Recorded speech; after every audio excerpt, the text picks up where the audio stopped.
पिछली क्लास में मैंने आपको एक छोटा सा वर्किंग बताया था। कैश फ्लो स्टार्ट करने से पहले वो वर्किंग हमें करना होता है, उससे हमें पता लगता है net profit before tax and extraordinary items. और जब हमें वो पता लग जाता है उसके बाद हम कैश फ्लो स्टेटमेंट करते हैं प्रिपेयर। कैश फ्लो स्टेटमेंट की 3 एक्टिविटी है, ऑपरेटिंग, इन्वेस्टिंग और फाइनेंसिंग। इस पेज पर जो आपको फॉर्मेट दिख रहा है वो ऑपरेटिंग का फॉर्मेट है, इन्वेस्टिंग का और फाइनेंसिंग का बहुत छोटा है। ठीक है, मतलब आपको मेहनत यही करनी पड़ेगी, ऑपरेटिंग में मेहनत करनी पड़ेगी, इन्वेस्टिंग और फाइनेंसिंग बड़ा आसान होता है। कितनी मेहनत करनी पड़ेगी?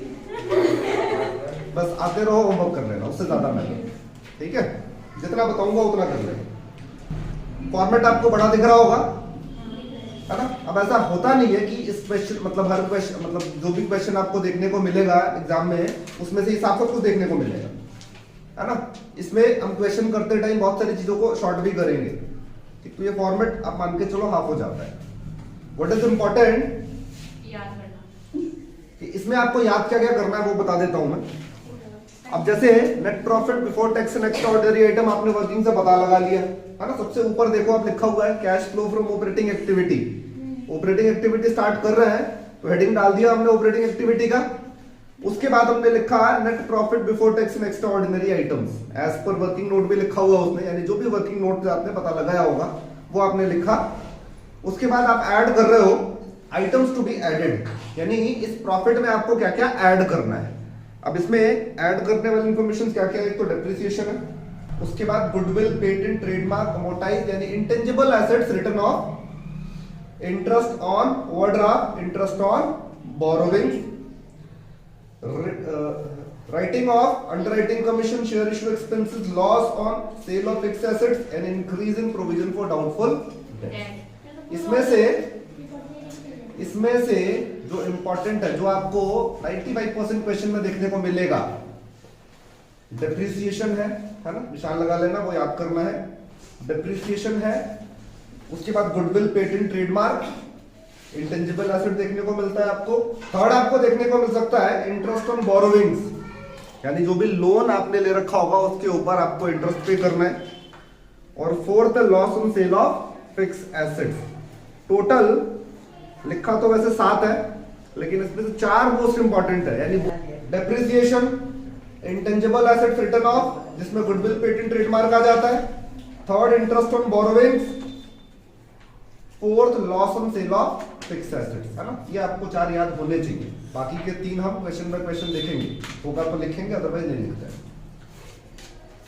Second, item to be deducted, इसमें से हम क्या क्या लेस करते हैं।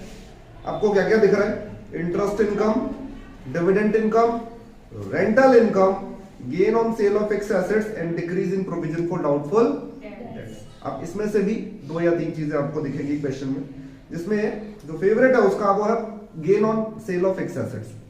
एसेट्स को सेल करने पे जो प्रॉफिट होता है, गेन होता है ना, वो आ जाता है। इंटरेस्ट इंपॉर्टेंट है आपका, इंटरेस्ट इनकम। ठीक है, तो इधर 2 ही मैक्सिमम दिखता है, बट हम क्वेश्चन बाय क्वेश्चन कोशिश करेंगे कि आपको फॉर्मेट याद रहे, याद हो जाए। सबसे ऊपर हमने क्या लिखा था, प्रॉफिट, जो हमने वर्किंग से कैलकुलेट किया था। उस प्रॉफिट में हमने कुछ एडजस्टमेंट्स को ऐड किया, कुछ एडजस्टमेंट्स को माइनस किया। प्लस माइनस करने के बाद आपको जो अमाउंट मिलता है उस अमाउंट को कहा जाता है operating profit before working capital change. ठीक है ना, यहां तक आप अगर पहुंच गए, उसके बाद अब देखो assets, current assets, current liability, current assets, current liability ऐसे लिखा हुआ है उसमें। अब आपको यहाँ पे ना बस याद रखना होता है कि करंट एसेट का इंक्रीज या करंट एसेट्स का डिक्रीज प्लस होगा या माइनस होगा। ये सब कुछ याद करने की जरूरत नहीं है। Inventory, trade receivable, accrued, prepaid, ये सब कुछ याद नहीं करना। यहाँ बस आपको इतना क्लियर होना चाहिए कि करंट एसेट्स में अगर इंक्रीज होता है तो प्लस करते हैं या माइनस करते हैं, करंट लायबिलिटी में डिक्रीज होता है तो प्लस करते हैं या माइनस करते हैं, है ना। वो क्वेश्चन करूंगा तो मैं आपको बता भी दूंगा। ठीक है, ये सब कुछ याद करने की जरूरत नहीं है। Operating profit before working capital change आपने कैलकुलेट कर लिया था, उसमें से करंट एसेट और करंट लायबिलिटी प्लस माइनस किया आपने। फिर आपको जो मिलता है वो होता है कैश जनरेटेड फ्रॉम ऑपरेशंस। दिख रहा है जी वाला पॉइंट, ठीक है, और उसके बाद बस टैक्स आपको माइनस कर देना है और आपको पता लग जाता है कि ऑपरेटिंग एक्टिविटी से आपको कितना इनफ्लो या आउटफ्लो हुआ है। करंट एसेट और करंट लायबिलिटी आपको याद नहीं करना है, वो बता दूंगा मैं कैसे करना है। देखो समझ ही लेते हैं।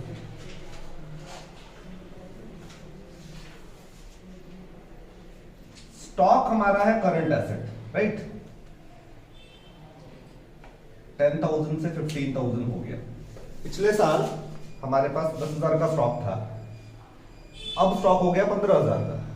क्यों बढ़ा स्टॉक? क्या रीजन हो सकता है स्टॉक बढ़ने का? खरीदा होगा हमने, रॉ मटेरियल खरीदा होगा। अगर स्टॉक बढ़ रहा है, और स्टॉक क्या है हमारा? करंट एसेट से। अगर स्टॉक बढ़ रहा है तो हमें ये क्लियर हो जाता है कि हमारे पास से कैश गया होगा, और यहां पर कैश जाएगा तो माइनस, कैश आएगा तो प्लस। तो एक चीज तो क्लियर हो गया कि अगर करंट एसेट्स बढ़ेगा तो हमें क्या करना है? माइनस। किसी भी करंट एसेट्स में इंक्रीज होता है तो हमें माइनस करना है। स्टॉक का एग्जांपल लेके समझ लिया हमने। अब क्या कर सकते हो आप? अगर करंट एसेट्स बढ़ रहा है तो माइनस करना है, तो उसका मतलब है करंट एसेट्स कम होगा तो प्लस करना है। अगर मैं समझाऊं एग्जांपल से, यही आपका 10 से 5 हो जाए, स्टॉक अगर कम हो जाए तो इसका क्या मतलब है? जो हमारे पास स्टॉक था वो हमने सेल कर दिया। स्टॉक सेल करने से कैश हमारे पास आता है। करंट एसेट कम होगा तो ठीक है। बस एक याद कर लेना है, कभी भी आप operating profit before working capital तक पहुंच गए, उसके बाद करंट एसेट और करंट लायबिलिटी का इंक्रीज और डिक्रीज देखना है। ऑपरेटिंग प्रॉफिट तक पहुंचने के बाद आप कहीं साइड में ऐसे आप लिख लो कि करंट एसेट इंक्रीज होगा तो माइनस, करंट एसेट डिक्रीज होगा तो प्लस। करंट एसेट का लिख लिया आपने, करंट लायबिलिटी का ऑपोजिट कर दो।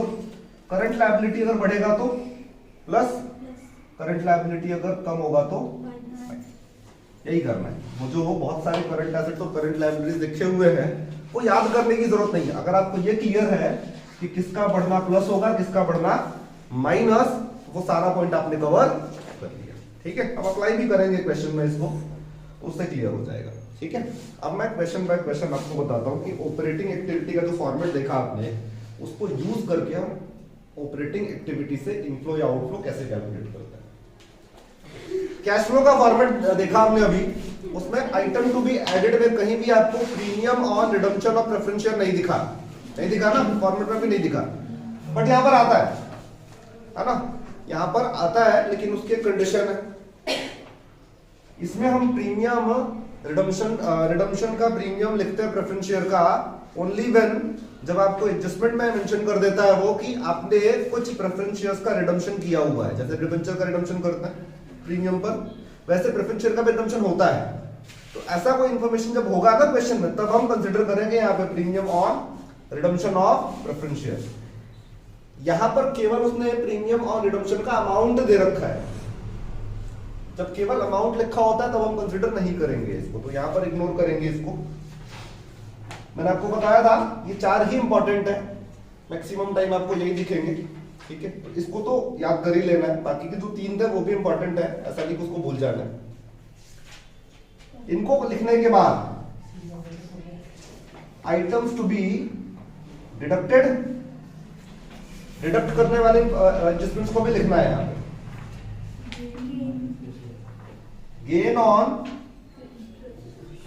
सेल ऑफ इन्वेस्टमेंट है ना, फिक्स एसेट का कोई भी गेन होता है आपका सेल के ऊपर, वो लिख देना। सेकंड आपको क्या लिखना है यहाँ पे? Interest and dividend received on investment which is 27,600।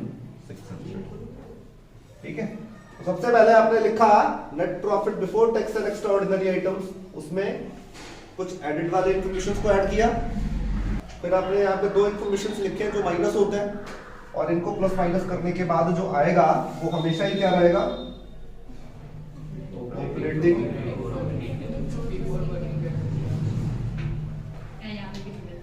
Working capital changes. ठीक है ना, 5,44,800। फिलहाल हमारा क्वेश्चन यही खत्म हो जाएगा। क्यों? क्योंकि क्वेश्चन में क्लियरली बोला हुआ है कि आपको कैलकुलेशन यही तक करना है। क्लियर है? क्वेश्चन आगे भी होता है, हम आगे क्वेश्चन भी करेंगे।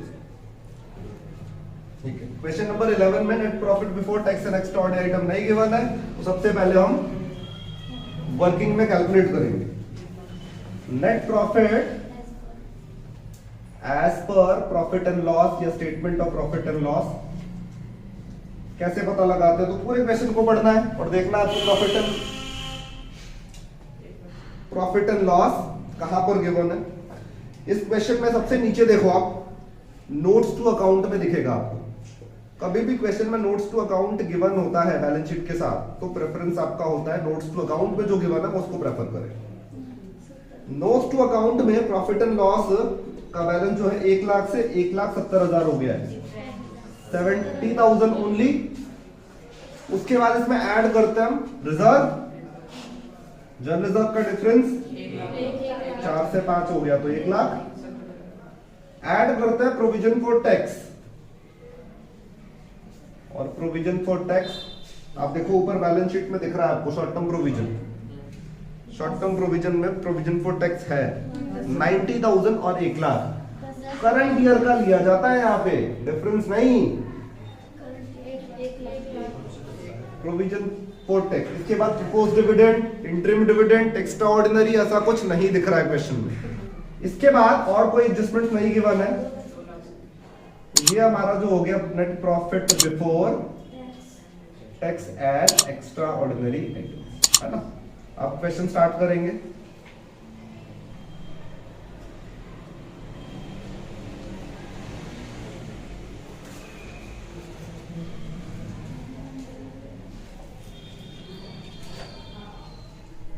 ठीक है जी, ऐड करने वाले इंफॉर्मेशन क्या क्या है? तो सबसे पहले तो डेप्रिसिएशन दिख रहा है एडजस्टमेंट में, है ना। और ये डेप्रिसिएशन हमेशा ड्यूरिंग द ईयर वाला होता है, और उसने लिखा भी है डेप्रिसिएशन फॉर द ईयर, पूरे साल का है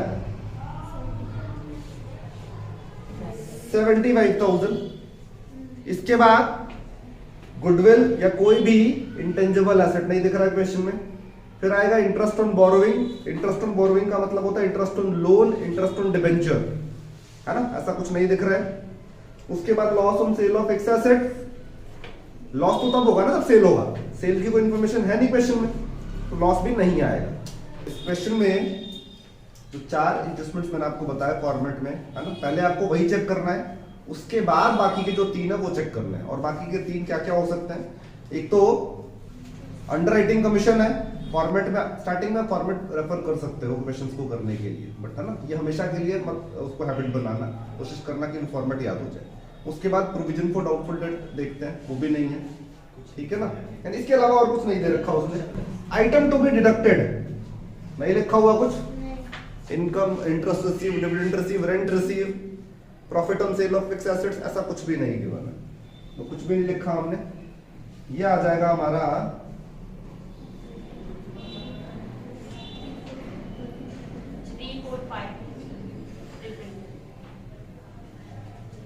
operating profit before working capital changes,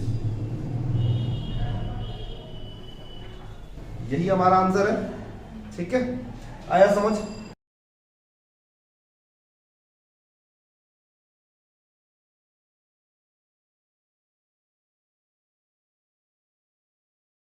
question number 12।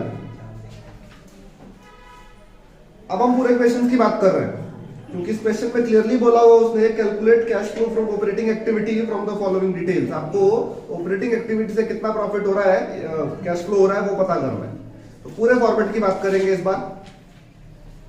बहुत सारी इंफॉर्मेशन की बात है। ऑपरेटिंग एक्टिविटी से कैश फ्लो पता करने से पहले आपको वर्किंग करना पड़ेगा। और इस क्वेश्चन में आप देखो, अच्छा वर्किंग जब भी हम करते हैं तो सबसे पहले क्या लिखते हैं? Net profit as per the profit and loss, वो तो दिख रहा है हमें, प्रॉफिट एंड लॉस का बैलेंस दिख रहा है। 60,000 से 80,000 हो गया, 20,000 का तो प्रॉफिट है।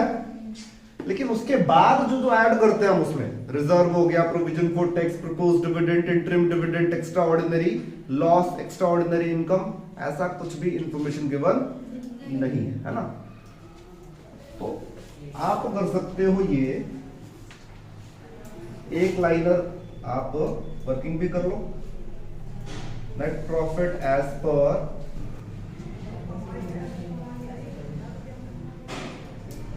हमने वर्किंग कर लिया वन लाइनर, क्योंकि प्रॉफिट के अलावा और कुछ भी नहीं गिवन है, तो प्रॉफिट आपका 20,000 का है और वही आपका net profit before tax and extraordinary items भी हो जाएगा।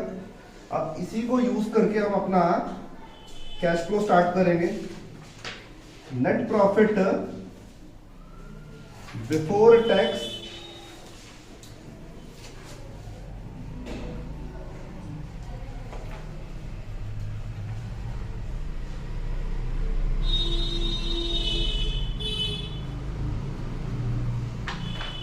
Net profit before tax and extraordinary items आपका 20,000 हो गया। इसमें हमें ऐड करना है आइटम्स टू बी एडेड। और क्या क्या ऐड करते हैं हम? डिप्रिसिएशन पहले देखना है। डिप्रिसिएशन तो नहीं दे रखा उसने, लेकिन प्रोविजन फॉर डिप्रिसिएशन गिवन है। कभी भी प्रोविजन फॉर डिप्रिसिएशन गिवन होता है तो उसका प्रॉपर अकाउंट प्रिपेयर होता है, लेकिन यहाँ आपको अकाउंट प्रिपेयर करने की जरूरत नहीं है। आप डिफरेंस देख सकते हो इसका। प्रोविजन फॉर डिप्रिसिएशन का डिफरेंस है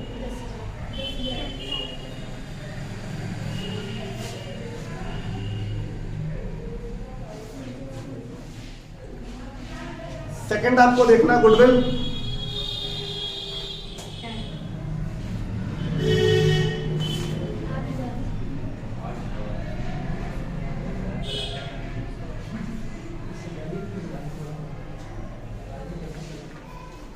गुडविल रिटर्न ऑफ। जब भी आपको कोई भी इंटेंजिबल एसेट लिखना हो यहाँ पे तो बहुत ध्यान से देखना है।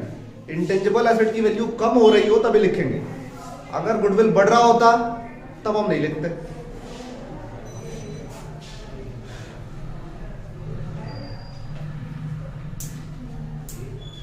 क्या कहाँ बढ़ रहा है? ऑपोजिट दे रखा है ईयर उसने। कैश फ्लो में यही होता है, आपको ईयर ऑपोजिट गिवन होता है और वहां आपने ध्यान नहीं दिया तो फिर क्वेश्चन आपका पूरा का पूरा गलत हो जाएगा। आइटम्स टू बी एडेड में हम क्या क्या चेक करते हैं? Depreciation, intangible assets, interest on borrowing मतलब जो भी आपका होता है, लोन या debentures, loss on sale of fix assets. ऐसा कुछ नहीं दिख रहा है ना? अगर आपको फॉर्मेट याद हो जाता है ना एक बार, तब आपको क्वेश्चन देख के पता लग जाता है क्या गिवन है और क्या नहीं गिवन है। इसके अलावा और कुछ नहीं गिवन है। माइनस करेंगे इसमें से items to B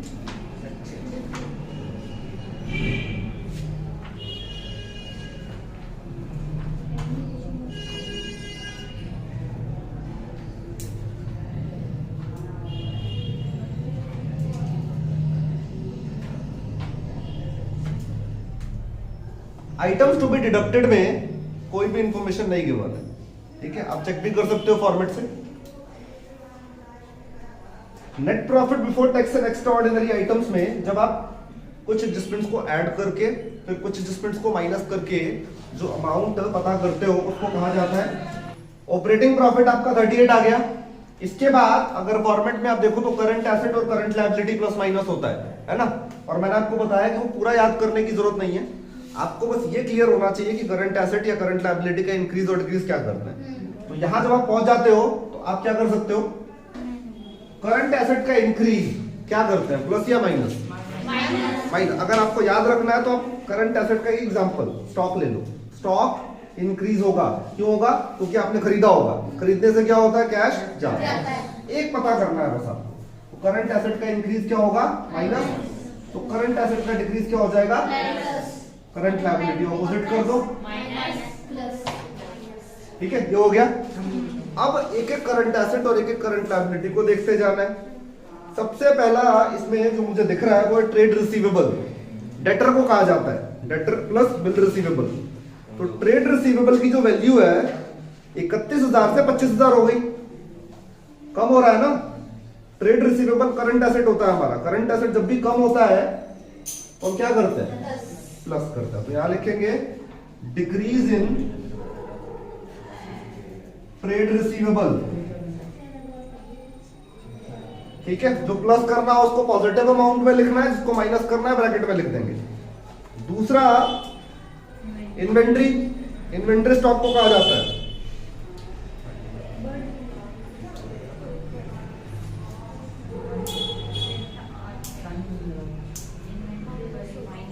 inventory increase हो रहा है, माइनस करेंगे 10,000 ब्रैकेट में लिख देते हैं, ठीक है। उसके बाद आउटस्टैंडिंग रेंट, करंट लायबिलिटी होता है हमारा।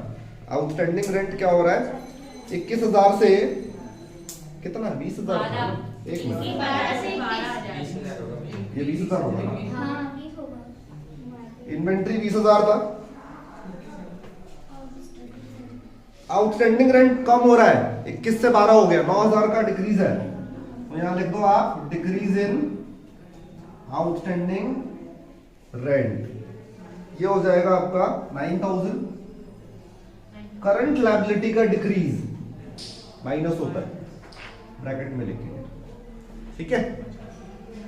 गुडविल हम ऑलरेडी लिख चुके हैं, यहाँ पे गुडविल एक फिक्स एसेट होता है, आएगा भी नहीं यहाँ पे। प्रीपेड इंश्योरेंस करंट एसेट होता है, प्रीपेड इंश्योरेंस क्या हो रहा है इसमें, डिक्रीज हो रहा है, इंक्रीज हो रहा है plus decrease in prepaid 1,000। Last रह गया आपका ट्रेड पेबल, ब्रैकेट में उसने क्रेडिटर भी लिख दिया है। क्रेडिटर की वैल्यू क्या हो रही है, डिक्रीज हो रही है। क्रेडिटर हमारा करंट लायबिलिटी होता है, डिक्रीज होता है करंट लायबिलिटी तो minus.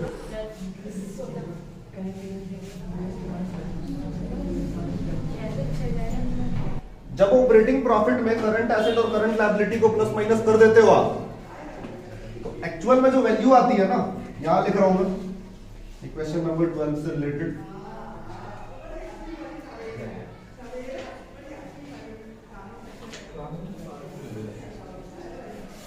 Cash generated from operations कहा जाता है इसको। 10,000 आ रहा है, इसमें से हम लेस करते हैं according to format, provision for tax या income tax. Provision for tax यहां माइनस होता है, कौन सा वाला, लास्ट ईयर वाला, लेकिन प्रोविजन फॉर टैक्स तो गिवन ही नहीं है ना क्वेश्चन में, तो कुछ भी माइनस नहीं होगा। और ये जो आया